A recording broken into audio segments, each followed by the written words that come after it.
at this point.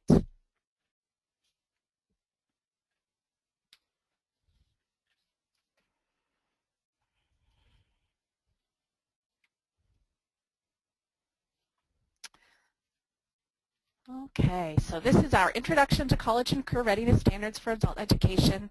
We've had a couple of face-to-face workshops on this topic over the past 6 months or so, and we wanted to reach out to the field again via webinar to share this introduction to the standards that we'll be using here in Minnesota. This webinar is brought to you by members of our Minnesota CCRS Implementation Team, and I want to give them a chance to introduce themselves. We'll start with Amber Deleger.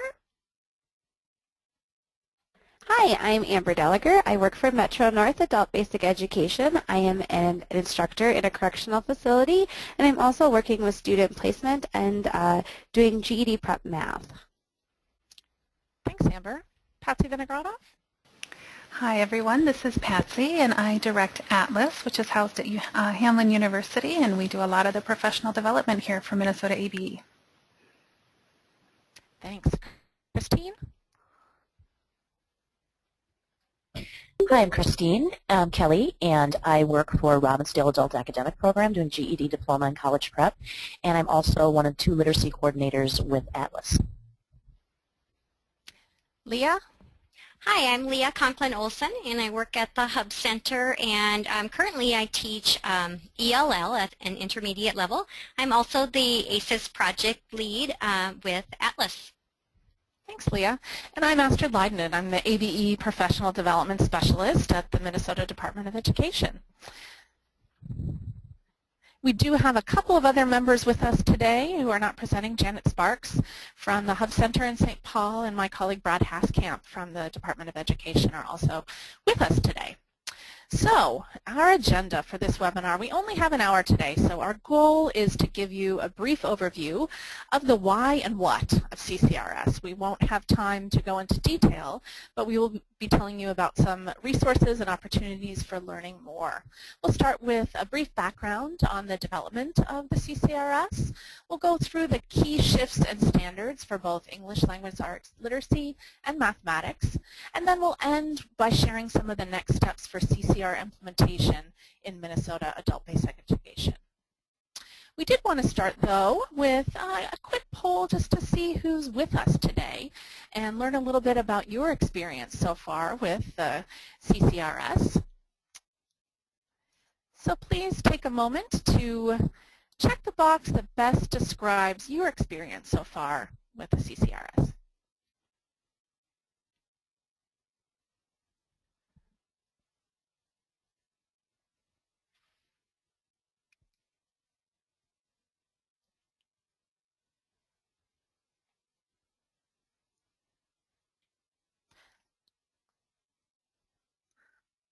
Uh-oh, did the poll disappear, folks? Okay, it looks like we're having an issue with the poll. Oh, dear. So perhaps we can just do this via chat. Take a look at these options, and if you could just chat in the chat box, which describes you. Haven't looked at them yet? You've maybe opened the blue book, but that's it. Maybe you've started looking at them, but you really need some more guidance. Or some of you I know have been doing these a great deal to start informing your work.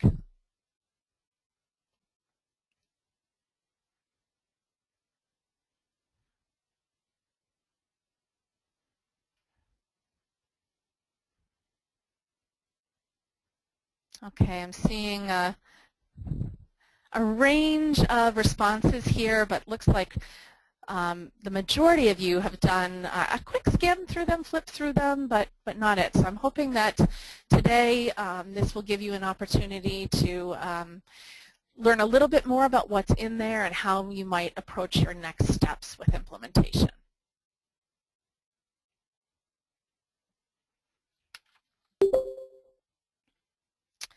So to start, we want to make sure that you do have a little bit of a background on why and how the CCRS were developed.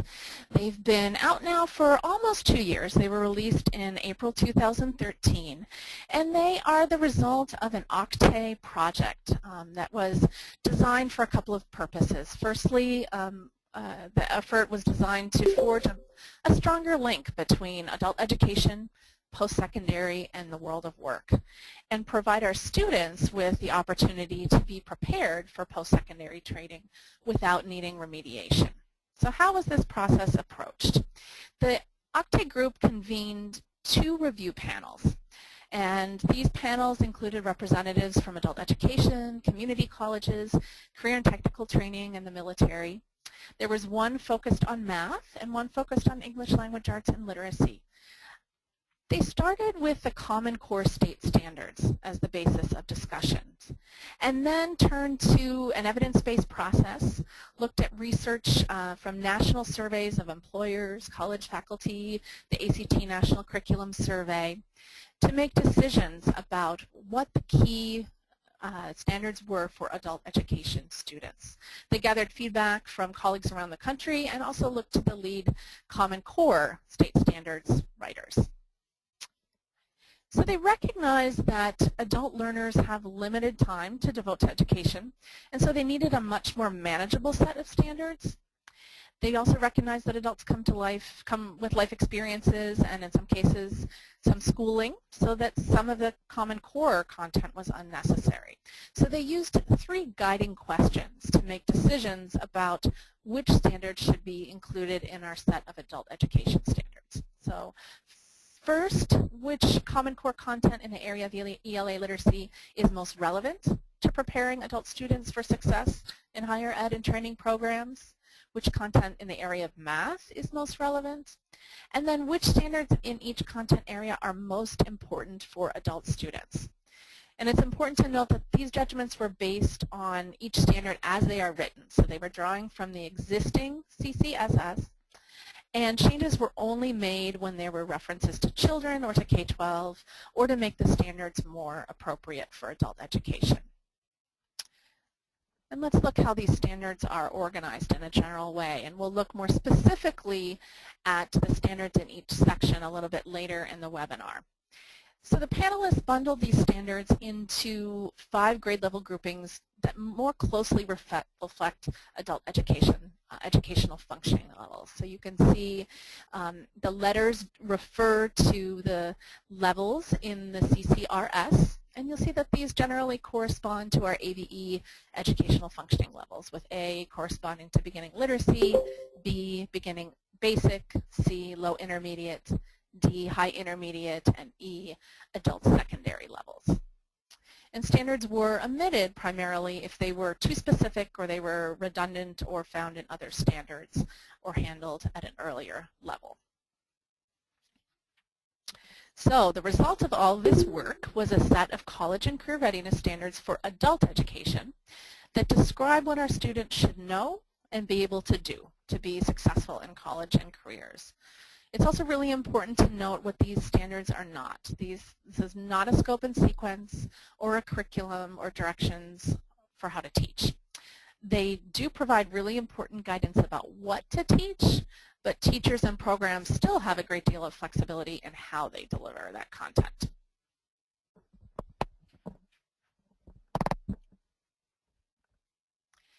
So how can these standards help our students, you as teachers and administrators, and our ABE programs and systems? First, they can provide a guide to instruction that's based on evidence and research. Back in 2009, ABE, Minneapolis ABE coordinated a supplemental service project to explore the value of content standards for Minnesota ABE.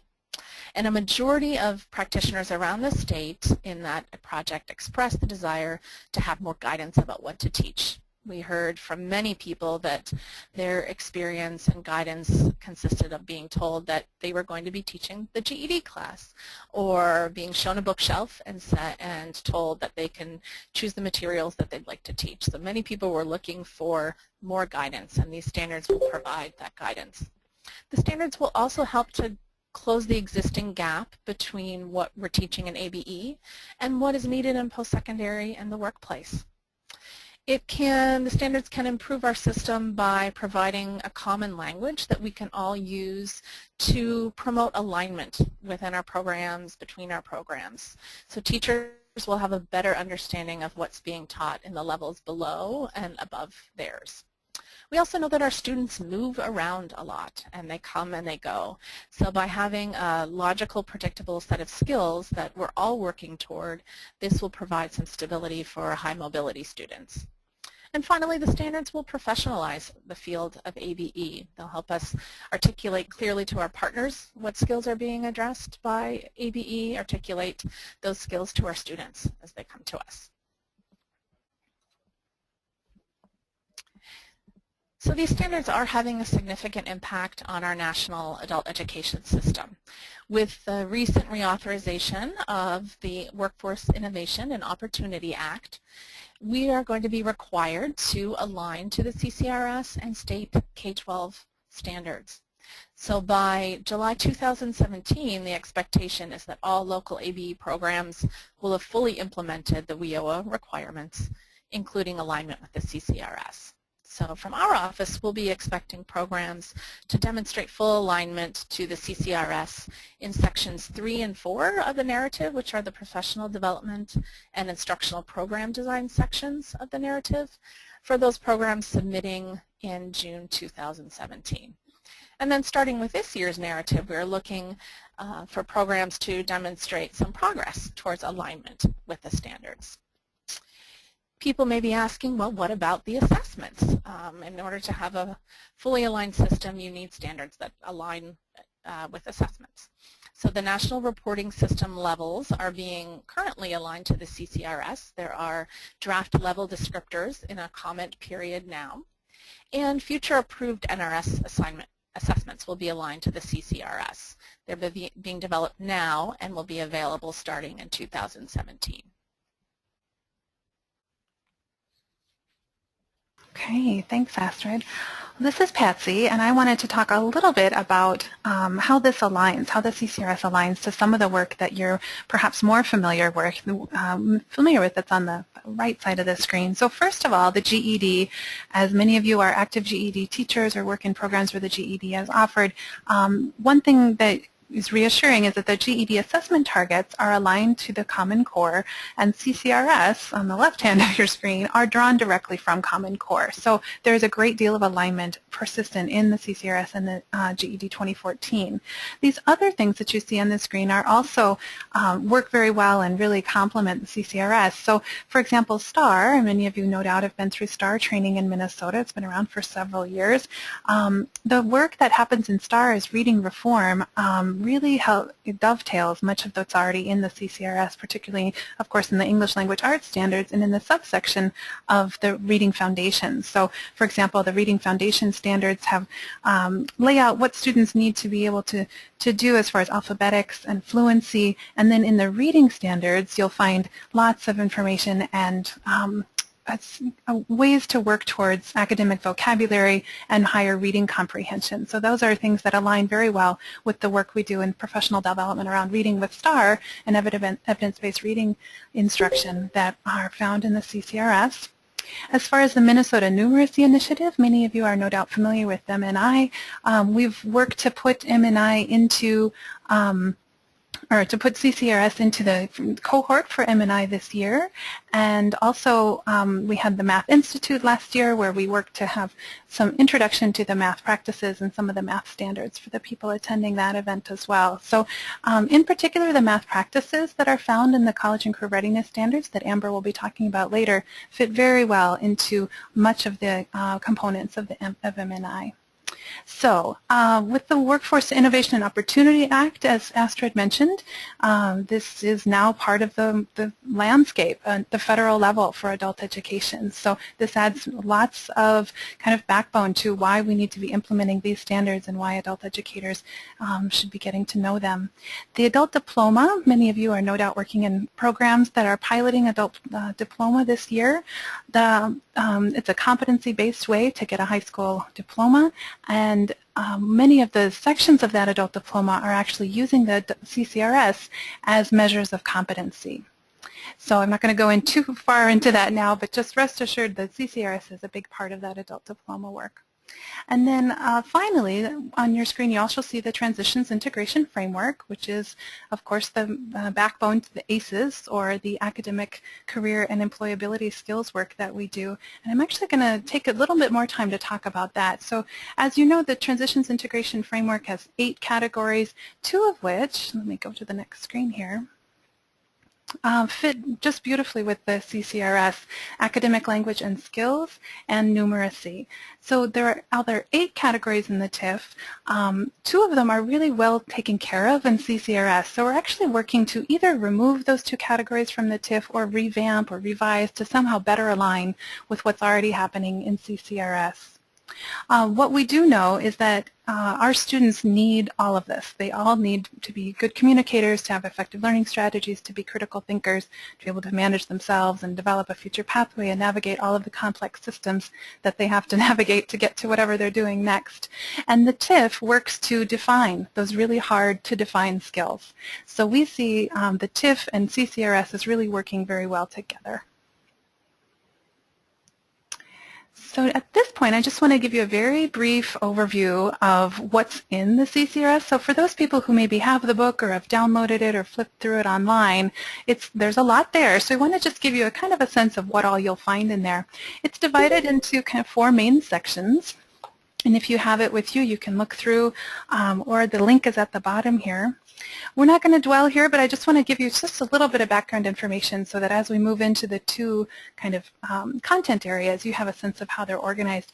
There's background information to begin with in the TIF, so I'm not in the CCRS. A lot of information on that Astrid already shared about how it was developed, how that process worked, why they chose what they chose, etc. And then the 2 main sections are the English Language Arts and Literacy Standards, and then the Mathematics Standards. And finally, in the back, you'll find lots of appendices with additional information. So it goes through, for example, the selection process, the connections between the standards, rationales for selecting different things from the Common Core. There's a section just on understanding text complexity, some information for those teaching science, technology, engineering, and mathematics. And then there are also biographical summaries of all of the people involved in writing these standards. So at this point, we're going to move along, and I'll invite Christine Kelly to tell us more about the ELA standards. Hi, this is Christine, and I'm going to talk about the ELA literacy standards, particularly the key shifts in those standards, which for any of you who have been preparing your students for the new GED or for the GED 2014 will recognize some of these these key shifts. Next slide. So the key shifts are complexity, evidence, and knowledge. And the ELA standards cover not only literature and fiction, but they also cover nonfiction in the areas of science, social studies, and technical information. So when you look at the CCRS, there are the English Language Arts Standards and the Math Standards. But the English Language Arts Standards cover reading and writing in other content areas. The first shift is complexity, which is regular practice with complex text and its academic language. The second is evidence, reading, writing, and speaking, grounded in evidence. When you write, you know, with the GED folks, when they write, they have to use specific information from the text, evidence to prove to use to prove their point of view, and building knowledge through content-rich informational texts. The key shifts build toward the college and career readiness for all students. So engaging with complex text, then working at it, taking out and using that evidence, and then building knowledge work together.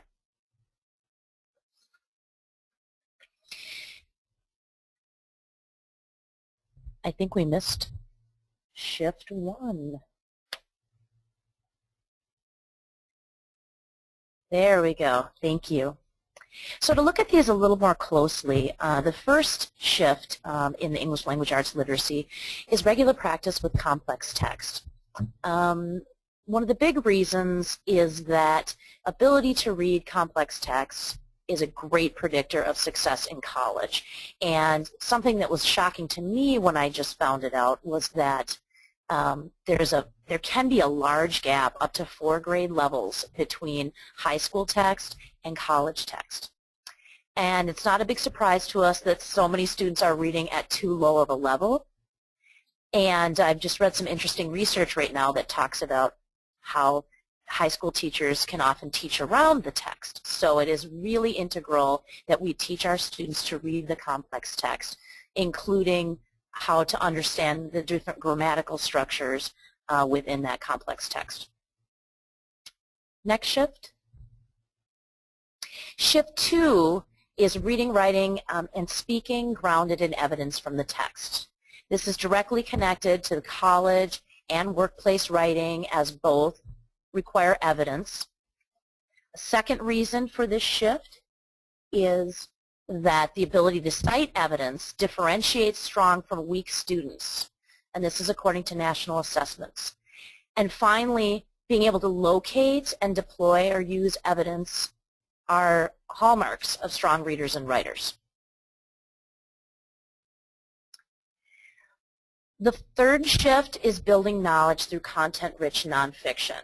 As we saw in the GED, which is aligned with the College and Career Readiness Standards, there's less literature, there's less fiction, there's no poetry, unfortunately, much more nonfiction, because this makes up the vast majority of the type of reading that students are going to do in college and or at their workplace. And in general, informational text is harder for students to comprehend. They tend to comprehend narrative text better. That kind of structure is known to them as early readers, but when they begin to get into more complicated text structures and more dense informational academic text, they tend to have a tougher time reading that. So this is a reason for the third shift. Finally, basically what these 3 major shifts boil down to is the texts that we use with our learners need to be texts worth reading, and the questions that we pose to students when they're reading and writing need to be questions worth answering, and the work needs to be work worth doing. And on a side note, it's been pretty exciting for me and for John Treratola, who is our social studies teacher here at Robbinsdale, seeing students really step up to the plate and stretch themselves. This is meaningful work, it's difficult work, but it is possible with the right scaffolding and the right support for students. So it's been pretty exciting for the staff and students. Next, Leah is going to take the first reading anchor, and she's going to walk you all through kind of how to look at the anchor and the different levels of the anchor as far as what students need to do, the competencies at each level. Great, thanks, Christine. Well, hi, this is Leah. So first of all, the English Language Arts, or ELA standards, are broken down into 4 different strands, which are the reading, writing, speaking, and listening. Those go together as one strand. And then language, that looks at the foundational language and components such as phonics, phonemic awareness, word study, that sort of thing. And then each strand includes a set of anchor standards. And these are broad standards across all levels of learning. And this is one snapshot of an ELA standard that we'll focus on to break down. So looking at this reading standard, you can find it on page 14 if you have your CCRS booklet handy. And again, it encompasses all levels. And then it is divided into level-specific standards. So it says, read closely to determine what the text says explicitly and to make logical inferences from it. Cite specific textual evidence when writing or speaking to support conclusions drawn from the text. But before we look at the level-specific standards, I wanted to challenge you to think about this standard in terms of the 3 shifts that Christine identified. This is a great practice to begin as you start to integrate each of these standards, is how you can address the 3 shifts within that standard. So let's take a moment to consider how it would be possible to address those 3 shifts. We'll click on the first shift, complexity. So think about how you could bring complexity into teaching this reading standard. All right, and go ahead, let's see what one of the answers is. Yeah, not too hard to figure out. You just choose a more complex text. And informational text would be even better, since that's what CCRS is really looking at. Okay, let's look at the next shift. Evidence. So how can you use this anchor to address the shift evidence? Yes, I know it kind of seems like a no-brainer, so that you use the text that you're working on to answer the questions. They have to show the text evidence from the text. Okay, and the third shift. Knowledge. So we're looking at background knowledge, building knowledge so that students can address more complex skills through social studies, through science, and other language arts reading. So how would we do that? We would choose texts that build background knowledge. So they would build both background knowledge and content knowledge, again with a focus on informational text. Great. Let's move on to look at what the standard looks like at a micro level, which is divided into 5 different grade levels. Or bundled levels. So as Astrid had mentioned earlier, the ELA standards are broken down into A through E, and each of these are a bundled level of grades, with A being K through 1, B to 2nd through 3rd grade, C 4th through 5th, and D 6th through 8th, and E 9 through 12. And again, like Astrid mentioned, this is in order to align with the national reporting system with our level, beginning adult, basic ed, beginning basic education, low intermediate, etc. So let's look more closely at these level-specific standards, zooming in on level A.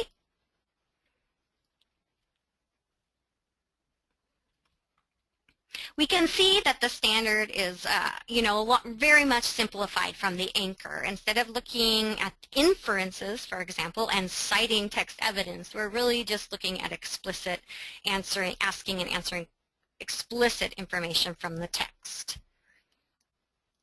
And then also, just a brief note on that, you can look at that little parenthetical code that they have, and this is to cite the Common Core State Standards. So these are the actual codes for the Common Core State Standards. On page 12 of the CCRS booklet, they provide an explanation on what those codes mean. In this case, the RI refers to reading information texts from the CCSS, which is the Common Core State Standards, and the RL refers to reading literature. And then the grade level is the number, and then the second number is the number of the standard. And then, you can use this or you don't have to use it. I have looked at some of them in Common Core State Standards, and they have given me more information. It breaks it down even further. So sometimes if you feel lost about how to do the standard or how to scaffold it in your work, to go to the Common Core may help you get some ideas for doing that. Otherwise, you can just ignore it and focus on the standard as stated. Let's take a look at all of them. We'll just quickly go through. Let's look at B. Again, just moving up a little bit and really getting those question words of who, what, where, when, why, and how. Let's look at C. And now, this is the level I like to start with my my intermediate students. So really starting to get them to look at explicit, but also tying it to the text and beginning to look at inferences. All right, let's look at D. And here we're really looking at citing adds to it. And you can see this one also includes some application. So these are more like an activity level description with a specific idea in mind. Here it's talking specifically about primary and secondary sources, and another application is with science. And let's look at E.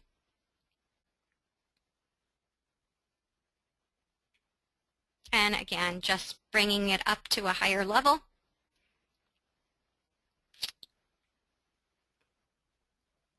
Great.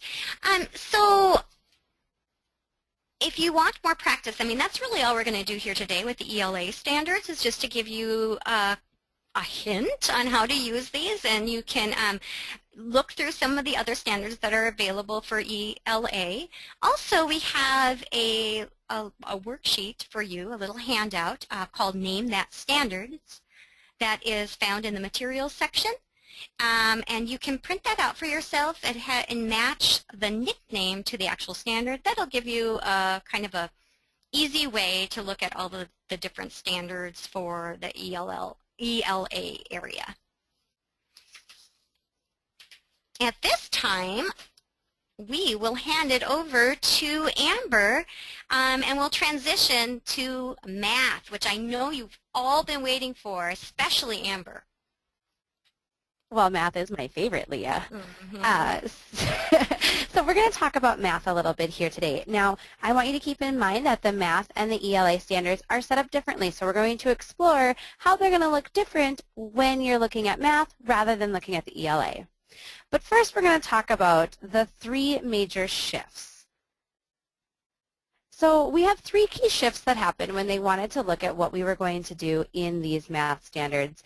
So the first one is focus. And as I was reading my notes while Leah was finishing up, I realized that focus, strongly where the CCR standards focus, is a very poorly worded way to say that we're really narrowing down what we're going to be talking about. So we're going to be focusing on less stuff but digging a little deeper. We're going to talk about that in just a second. We also have coherence. So we're going to be really looking at how do these standards fit together across levels. And rigor, really expecting that we are handling things like fluency and conceptual understanding and application all with the same amount of intensity. So let's first look at focus. So what we've noticed is that high-performing nations really focus down the scope of what they're talking about, but dig a lot deeper into what they are doing so that they're getting really strong mathematical foundations. When they have those strong foundations, they're then able to build up their own numeracy skills and handle harder content. We are also really trying to get away from the idea that we're going to cover a little bit of everything and really step away from being a mile wide and an inch deep and really dig into some of these skills. So we're going to have fewer things that we're going to be talking about, but our students are going to have a much better understanding of those important key ideas. Our next shift is going to be about coherence. So coherence, I think, is one of the most important ones for us as we are looking at how are we going to be incorporating these standards into our program. What we want to be able to think about is how are these skills built over time. We're not going to be having the expectation that we're going to reteach everything that the students had in the levels before us, but we're going to have the idea that they've experienced some of these content starting at a low level in a very reasonable way and build those skills up as they go along. So we're not going to have just the idea that we're going to be teaching isolated topics. So now once they are in my GED prep class, we're going to teach one unit on fractions and then switch gears and teach geometry, but never talk about them ever again. So the idea that we're not going to say, I already taught that, or I already learned that, so I'm not going to use it again. So we're going to be using those same foundational skills and building on them throughout all the levels of instruction. Shift 3 is really about, let's go back, I'm not ready. All right, so shift 3 really is talking about having the understanding and the true solid foundational skills and then being fluent at it, but then also being flexible to apply those skills to other situations. So really the idea that we need them to be fast and accurate so that they can spend more time really trying to use their math in a way that's not maybe as rigid as we've done in the past. All right, now I want to go on to, whoa, Amber, you're telling me these look different. So in math, what they've done is they looked at how these skills progressed, and they thought, okay, well, K1 kind of goes together to make an A, and 2, 3 goes well for B, but then we have 6th grade, and those 6th grade skills are really transitional.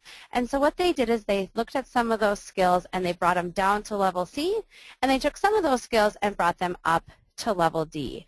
And then we have our high school level skills, which is E, which covers more than just that 2-year range. It covers all of the skills from 9 to 12. So that gets to be a little bit bigger.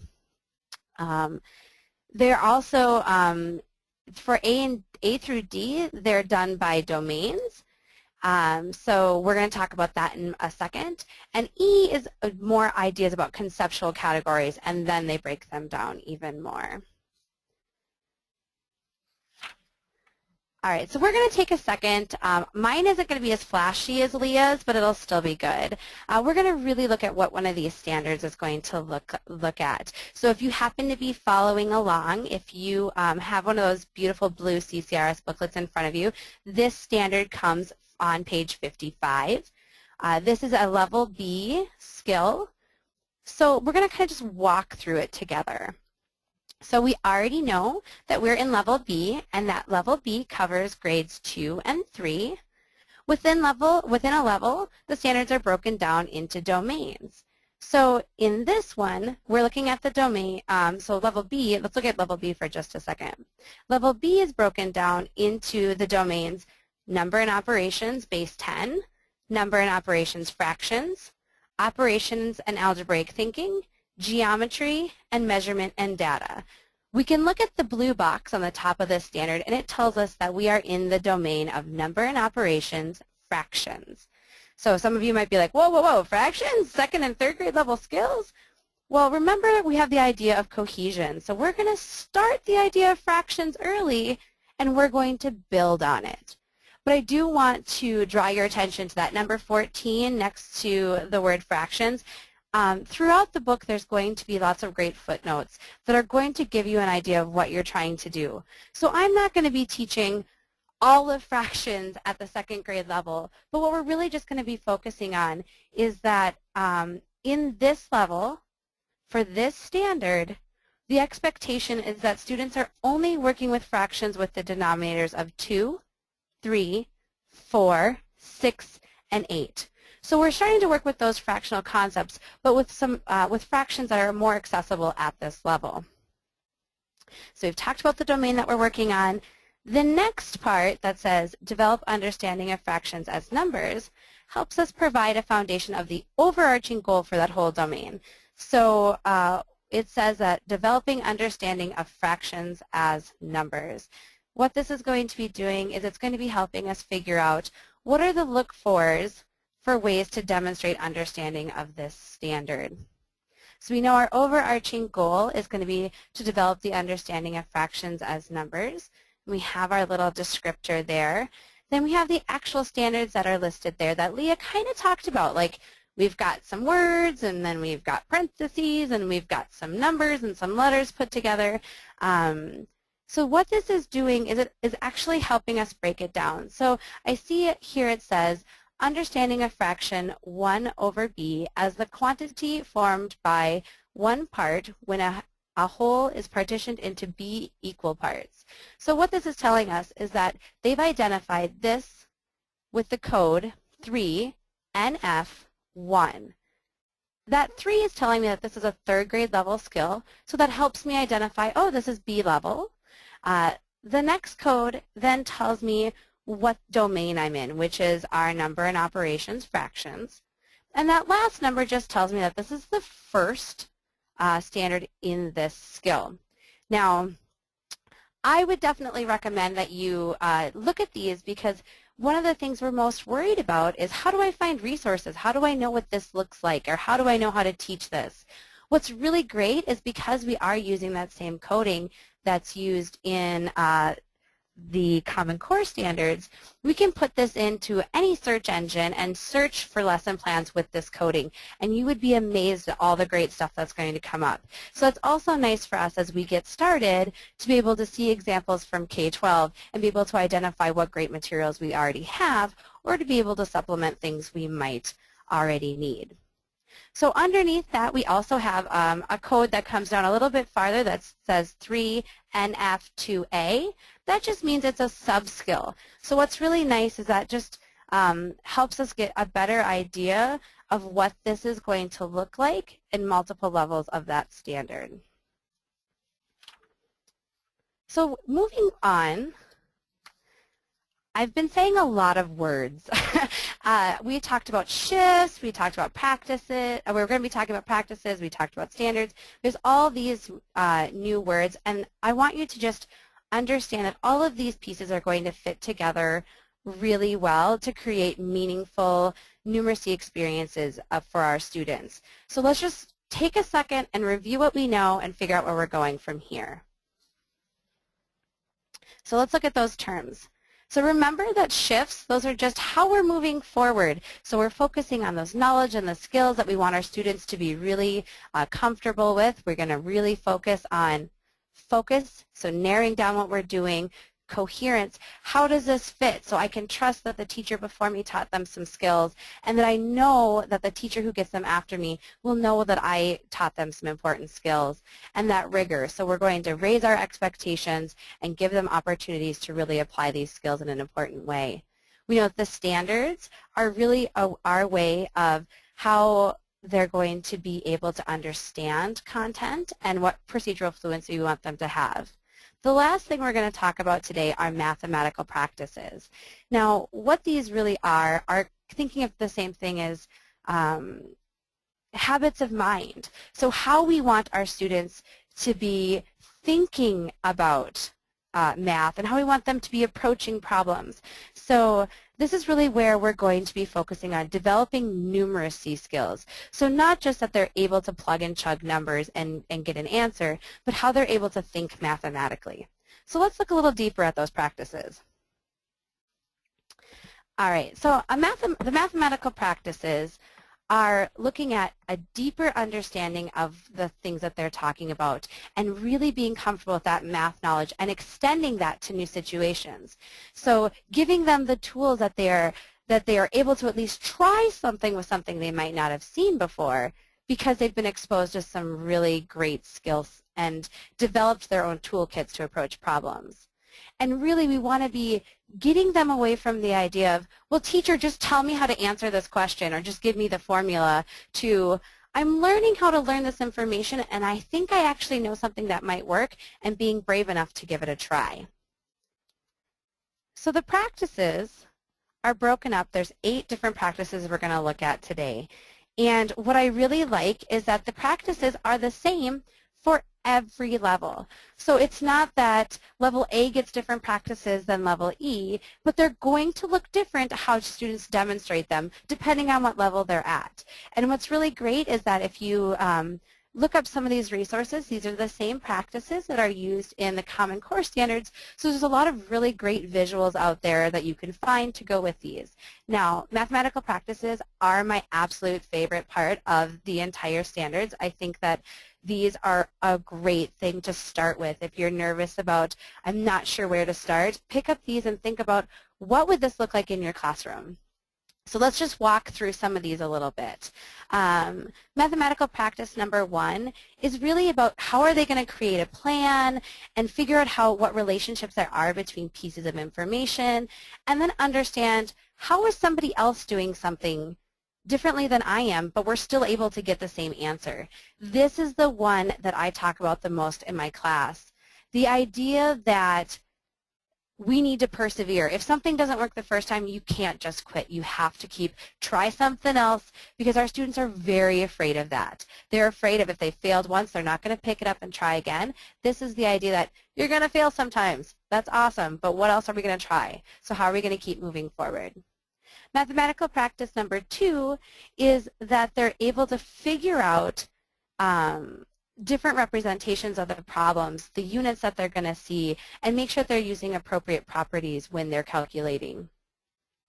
Mathematical practice number 3 is being able to create an argument and communicate that to others. I think mathematical practice number 3 is really great if you're in a class where you don't just teach math. If you're trying to get them to do that evidence-based writing, this one fits right in there. You can't just tell me the answer is 5 without backing it up with evidence, but then also identifying and being able to spend the time looking at the reasoning of others. So this is a great cross if you're looking at how am I going to make this work with the GED. This one goes right in there. Number 4 is the ability to solve problems in everyday life. Are they representing their math using appropriate symbols? Can they use a graph? Can they make an equation? So how are they modeling what they're doing? 5 is figuring out what tools do you have? It's amazing that sometimes we're so strict on what we want them to do. In my math classroom, using appropriate tools strategically might mean, all right, I know I made a foldable that talked about this. Let's pull it out. Or who should I ask in this room who might be able to help me with this? Or what math formulas are helpful when I'm working with this kind of problem? So using your tools strategically is another one that you would hear often if you were in my classroom. Attend to precision for number 6 is one that my students actually holler at me about if I'm not using a label, or if I'm not showing my work, or if I'm doing something that isn't doing it accurately or efficiently, or I'm not using the proper symbol or vocabulary. It's making sure you're doing what you need to do.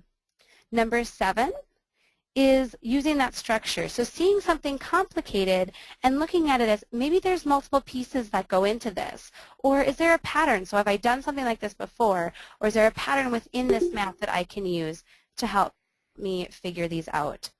And number 8 is looking for shortcuts. What do I know, and how can I get this done faster? So those are the practices, the shifts. We've talked about a standard. That's a whole bunch of stuff, so I really encourage you to go play with it and look at it. So that's the end of what we're doing with math, but please let us know if you have questions about that as well. Great. Thank you, Amber.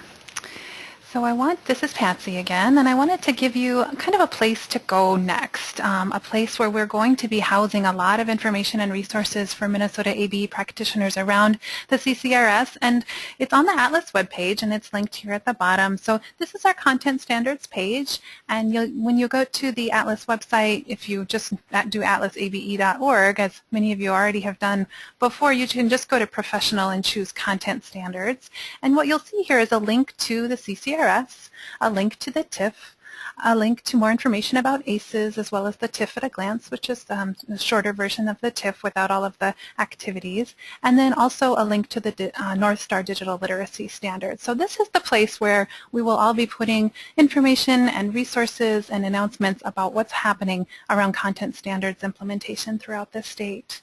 Another resource I want to be sure you're aware of is in your materials section. So in your dashboard or the control panel along the right-hand side of your screen, if you see a little plus sign next to the word materials, go ahead and hit the plus sign. And what you'll see there are a variety of things that might help you and things you can kind of do next with this work. So what you'll find here is the PowerPoint from today's presentation that you can download if you like. Also some other things such as the content standards that we've put out, the math practices content standards around the Math Institute in the fall is linked here as well. The Name That Standard activity that Leah mentioned earlier, as well as a handful of other things. I'm not going to go through everything here, but just things that you might explore in the material section here. Astrid, anything you wanted to add here before we move on? No, I just wanted to mention to folks that you can either download those materials directly before you leave the webinar at the end. You'll also receive a follow-up email after the webinar with a link to those materials, so you'll have another opportunity to download those. Great, thank you. All right, go ahead. So we want to end by telling you a little bit about the next steps for CCRS in Minnesota. We are really excited because Minnesota is one of 12 states that was recently selected to participate in an OCTAE-sponsored College and Career Readiness Standards in Action training and technical assistance that will begin in a couple of months in March 2015.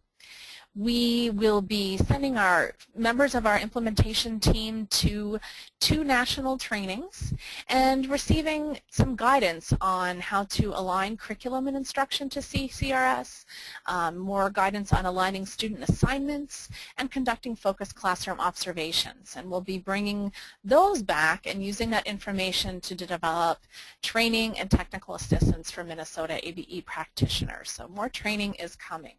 We'll also be working quite closely with the adult diploma pilot sites. They are our pioneers with the CCRS. They're going to be expected to align pretty quickly since they are working with a competency model based on the CCRS. So they're going to be receiving some additional CCRS support over the next couple of years. Hopefully you'll all be at some of the upcoming events. We've got regional events this spring that will include CCRS sessions, building on what we've done today. We have a Math Institute planned in September 2015 that again will be organized around the math standards. An ELA Literacy Institute that will help you explore the literacy standards in late 2015, early 2016. We're still working out the dates for those. And then, as Patsy was talking about, we are looking at the ACES Transitions Integration Framework, and those 2 categories, numeracy and academic language and skills, that align quite closely with CCRS. We'll be looking at revising those to make it even easier for you to use both the TIF and the CCRS as planning tools for your curriculum and instruction. And just a note to everyone that Summer Institute coming up in August will include a CCRS pre-conference on the Tuesday and Wednesday morning before Summer Institute, so keep your eyes out for that. We are going to open it up for questions in just a moment, but want to thank all of you for coming today and encourage you to share what you've learned with your colleagues. You've got our contact information here, so as questions come up, we'd be happy to answer those. And when you leave the webinar, you'll be asked to complete an evaluation, either when you exit the webinar or when you get your follow-up email. So I want to ask you to all please just take a few minutes to complete that. Your responses will be very useful for us as we continue to think about what training and support is needed for the field around these new standards. So at this point, we are happy to stick around and answer any questions that you have. You can either chat into the chat box your questions, and we'd also love to hear your voices. So if you do have a question that you would like to share orally, you can do that by raising your hand. At the top left-hand side of your control panel, you'll see there's a hand icon. Click on that, raise your hand. We'll unmute you, and you can share your comment or question. So Astrid, we did have one question in the chat box from Brenda. She asked, you mentioned that CCRS is not a scope and sequence, but it seems like it is similar to a scope and sequence. Can you say a little bit more about that? Sure. So the CCRS does provide guidance on what content and benchmarks there are at each level, but it does not outline, as a scope and sequence would, how you are to approach that material in your curriculum. Your curriculum and scope and sequence would indicate how much time you're spending on each standard. Each topic would likely include multiple standards from different domains, unlike the CCRS. So this is a guiding document, but you need to turn to your curriculum, either a curriculum that you have purchased or a curriculum that you've developed locally, to think about where and when and how you're going to address those standards. Great. And an additional question here about WIOA in the chat box. I don't know if you can see it. We have a message from Corliss. He says, you said WIOA requirements will be instituted. Will that be a requirement for all states? Yes, it will. All programs that are funded through federal ABE funding will be required under the new WIOA legislation to align to CCRS.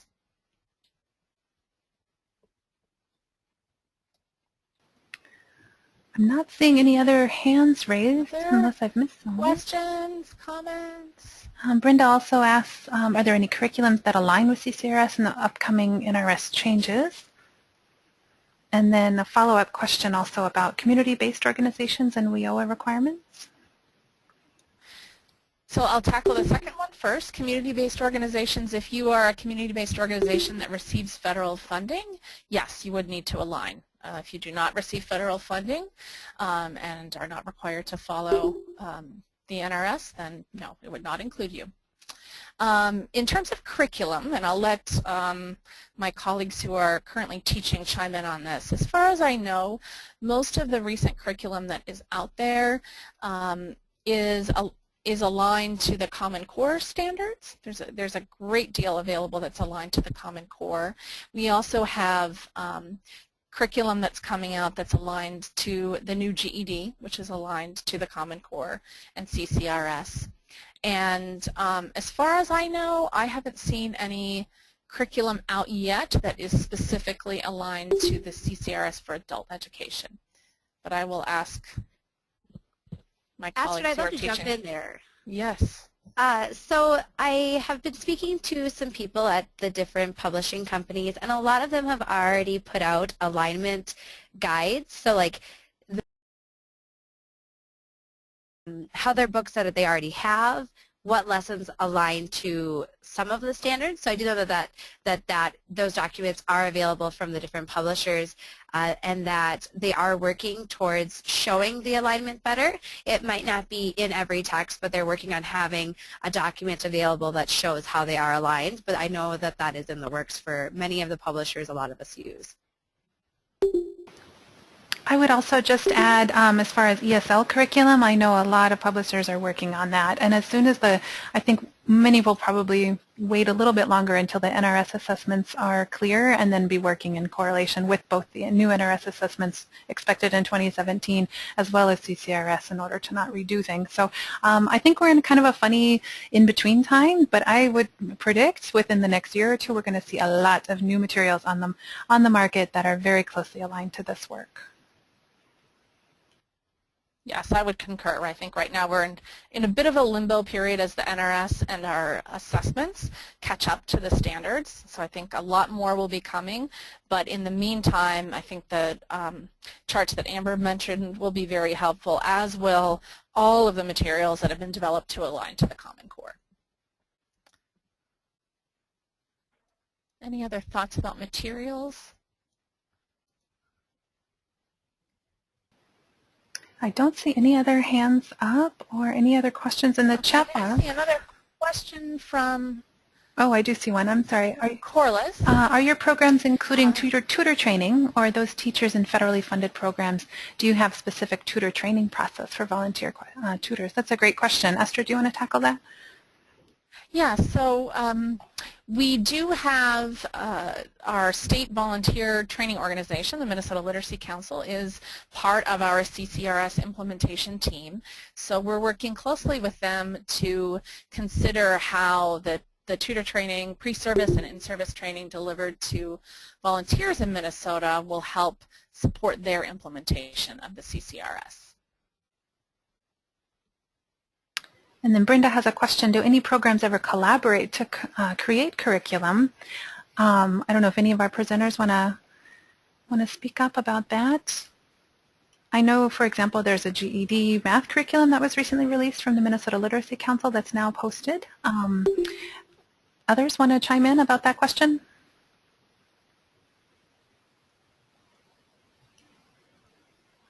I do know that Metro North has created a GED Jumpstart curriculum, which is based on trying to do GED prep skills, and every one of those lessons that was created is aligned to a standard, so that is already completed, and that curriculum is available on the Metro North website to look at, but it is at a higher level. We currently don't have anything that's aligned from the low level all the way up. We're also exploring at the state level how we might work with open educational resources housed in the Minnesota Learning Commons to share curriculum that's being developed or collaborate on curriculum. And I think we're exploring that now, and we'll have more information next year about how Minnesota practitioners might get involved with that. And then I do see another question from Corliss regarding handling low literate students with less than an 8th grade education. I can just speak to what we're doing at Atlas, and that is that in the low literacy adult ESL study circle that we developed and piloted in 2011, this last fall, so fall 2014, we piloted some additional materials and kind of ways to embed CCRS into that particular study circle. So that study circle is focused on those learners who are very low literacy in their first languages and are now, of course, acquiring print literacy for the first time, as well as learning English. And so we're working on that this year. We've piloted some materials. We're further refining them, and then there's another study circle starting in March that will include those as well, and then we'll be revamping a little bit the guide that goes along with that so that facilitators can further embed CCRS into that. It will also be getting more attention at the Adult ESL Institute, which is coming up May 14th and 15th. CCRS will also be a part of that event. Anyone else want to chime in?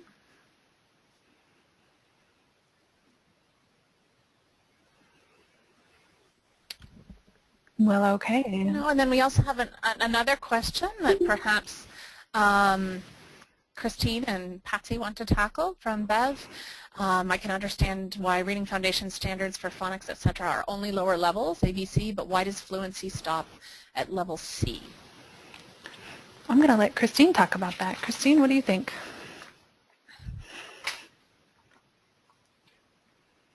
Now I'm trying to remember the reading foundational standards. Yeah. Fluency stops at level C. I'm not completely sure, but it may have something to do with the idea that at that point students need to have some fluency or have developed adequate fluency in order to then focus on the higher levels. Patsy? Yeah, I think that makes sense. I'm flipping through now. Another thing I'm noticing is it might be... I don't have it in front of me. Yeah, and I do. One thing I'm noticing is that the reading foundational standards in general only go through level C, so that's where they stop because that's where those particular ones stop.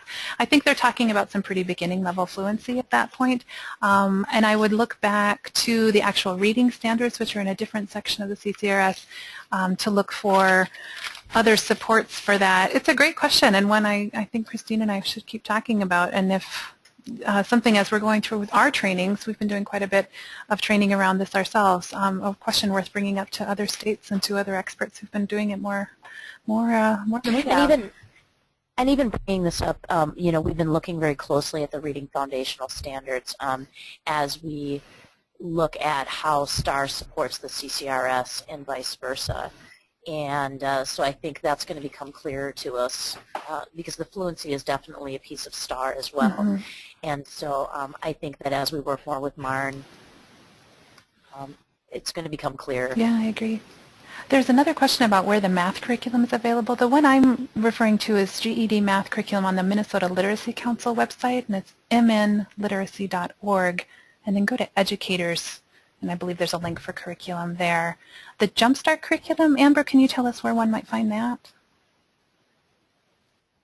I put it in our okay. chat box, but it is available on our Metro North website under Curriculum Archive, so then you'd be able to access any of the Metro North created curriculum from there. If you have any questions about it, I did help create some of those materials. I'd be happy to answer questions if you do encounter those. Great, thank you. Other questions?